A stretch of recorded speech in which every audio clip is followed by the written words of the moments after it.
साल 2020 पूरा देश थम गया था। कोरोना महामारी के कारण लॉकडाउन लगा था।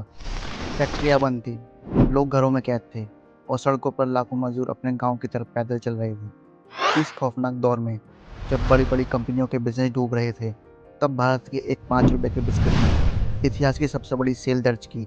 जी हाँ, हम बात कर रहे हैं पार्ले जी की। संकट के उस समय में इस बिस्किट ने करोड़ों हिंदुस्तानियों की भूख मिटाई।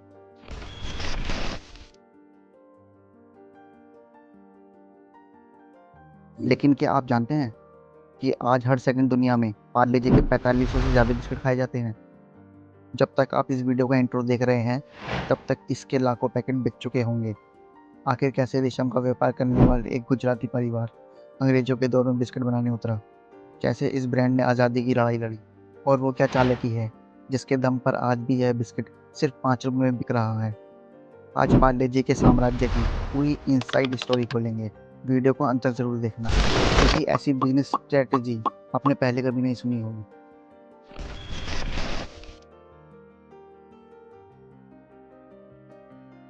यह कहानी शुरू होती है आज़ादी से 18 साल पहले, यानी साल 1929 में।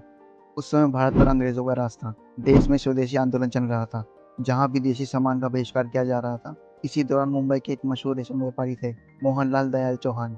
मोहनलाल जी ने देखा कि उस समय भारत के अमीर लोग और ब्रिटिश अफसर चाय के साथ बिस्किट खाते थे, जो बहुत महंगे होते थे। वो बिस्किट इंग्लैंड से जहाज़ों में भरकर भारत आते थे। आम भारतीयों के लिए बिस्किट खाना एक बहुत बड़ा सपना था। मोहनलाल जी के दिल में एक बात चुभ गई, क्या मेरे देश का आम नागरिक एक बिस्किट नहीं खा सकता?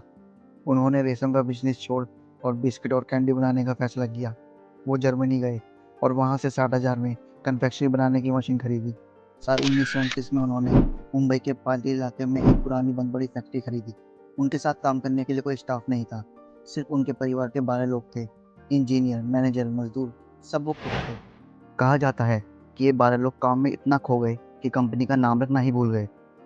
बाद में जब लोगों ने पूछना शुरू किया, तो विले पार्ले इलाके के नाम पर ही इस कंपनी का नाम रख दिया गया, पार्ले।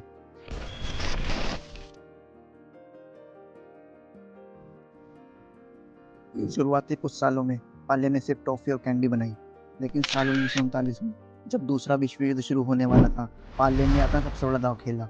उन्होंने लॉन्च किया भारत का पहला स्वदेशी बिस्किट, पार्ले ग्लूकोज।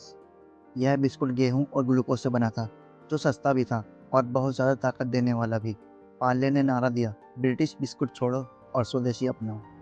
देखते ही देखते पार्ले ग्लूकोज ब्रिटिश आर्मी के जवानों और आम जनता की पहली पसंद बन गई। इसकी मांग इतनी बढ़ गई कि दूसरे विश्व युद्ध के दौरान पार्ले को अपनी सप्लाई बढ़ानी पड़ी। 1947 में देश आज़ाद तो हुआ, लेकिन साथ ही देश का विभाजन भी हो गया। इस बंटवारे के कारण देश में गेहूं की भारी किल्लत हो गई। पार्ले के पास बिस्किट बनाने के लिए गेहूं नहीं था, लेकिन पार्ले ने हार नहीं मानी। उन्होंने देशवासियों से अपील की और गेहूं की जगह जौ के आटे से बिस्किट बनाना शुरू किए। यह इस बात का सबूत था कि पार्ले सिर्फ मुनाफे के लिए नहीं, देश का पेट भरने के लिए खड़ा था।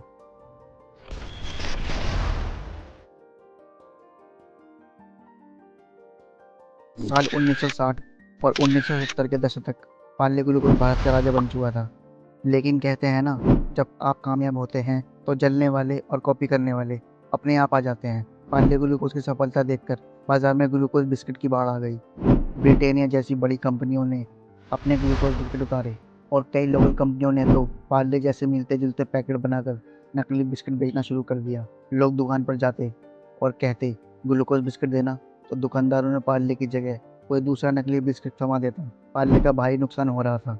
इस कन्फ्यूजन को हमेशा के लिए ख़त्म करने के लिए पार्ले ने 1982 में एक बहुत बड़ा और कड़ा फैसला लिया।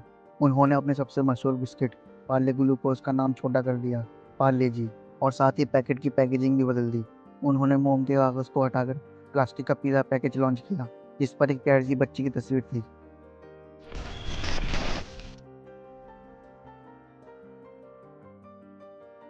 अब बात करते हैं उस मिस्ट्री की जिसने दशकों तक भारत के लोगों को हैरान करके रखा है। पार्ले जी के पैकेट पर दिखने वाली वह नन्ही सी बच्ची आखिर कौन है? इंटरनेट और सोशल मीडिया पर सालों तक यह अफवाह उड़ती रही कि यह इन्फोसिस के नायर मूर्ति की पत्नी सुधा मूर्ति के बचपन की तस्वीर है।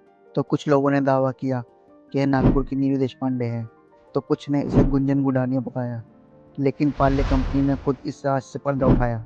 सच यह है कि यह किसी असली इंसान या सेलिब्रिटी की तस्वीर नहीं है। 1960 के दशक में एवरेस्ट क्रिएटिव नाम की एक एजेंसी के आर्टिस्ट मंगललाल दहिया ने अपनी कल्पना से एक बच्ची का स्केच बनाया था, जिसके बाद में वाटर कलर पेंटिंग का रूप दिया गया। यानी वो पार्ले जी गर्ल सिर्फ एक कल्पना चित्र है, जो आज भारत का सबसे बड़ा आइकॉनिक बन चुकी है।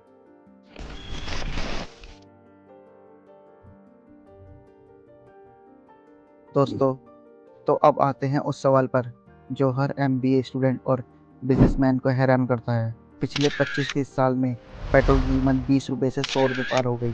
दूध के दाम आसमान छू गए। लेकिन पार्ले जी आज भी 5 रुपये में कैसे मिल जाता है?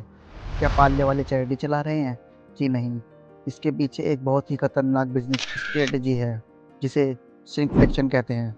पांडे के मैनेजमेंट को पता था कि भारत एक प्राइस सेंसिटिव मार्केट है।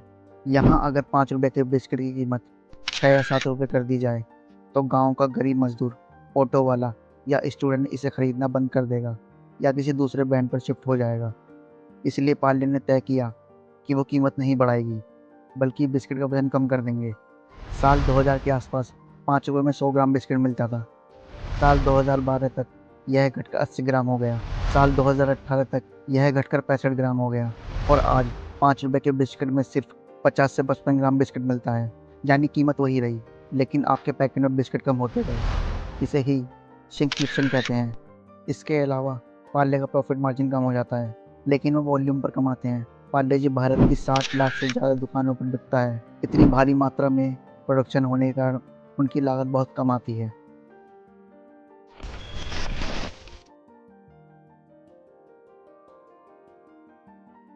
आज दुनिया में भले ही कितने भी महंगे और फैंसी कुकीज़ या चॉकलेट बिस्किट क्यों ना आ जाए, लेकिन पार्ले जी की जगह कोई नहीं ले सकता। यह सिर्फ एक बिस्किट नहीं, यह हमारी यादें हैं। हॉस्टल के दिनों में जब पैसे खत्म हो जाते थे, तब पार्ले जी सहारा बनता था। दफ्तर के बाहर टपरी पर चाय के साथ डूबा हुआ पार्ले जी आज भी हर भारतीय को सुकून देता है। अमीर हो या गरीब, पार्ले जी ने कभी किसी में फ़र्क नहीं किया। क्या आपके बचपन की भी कोई याद पार्ले जी से जुड़ी है? क्या आपका बिस्किट भी कभी चाय में डूबकर अंदर ही गिर गया है? हमें कमेंट सेक्शन में अपनी कहानी ज़रूर बताएं। अगर इस वीडियो से आपको कुछ नया जानने को मिला हो, तो वीडियो को लाइक ज़रूर करें और हमारे चैनल को सब्सक्राइब करना ना भूलें। धन्यवाद।